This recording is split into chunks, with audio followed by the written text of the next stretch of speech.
Welcome to our RDF processing plant walkthrough. In this video, you'll see how refuse derived fuel is refined using leading-edge equipment, Trommel rotating screens and the Air Density Separator, or ADS. First, mixed municipal solid waste, MSW, arrives at the plant. After primary shredding, the material is fed into the Trommel screen. The Trommel rotates continuously, separating waste by particle size.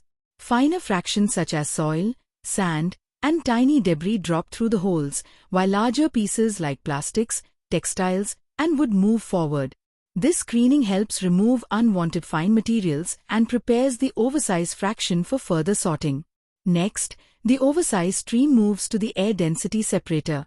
Here, high-velocity air separates light and heavy components. Lightweight plastics and paper are lifted and collected for RDF, while heavier items, stones, glass, metals, and wet organics fall down and are diverted as rejects. Both systems work together. The Trommel screen ensures only suitable sized material reaches the ADS. The ADS refines the RDF quality, ensuring it's clean, dry, and energy-rich for coprocessing in cement kilns or waste-to-energy plants. By combining mechanical screening and density-based separation, our plant maximizes RDF yield and purity, reduces contamination, and delivers valuable fuel that meets industry standards. Thanks for watching. Like, share, and subscribe for more waste management process videos.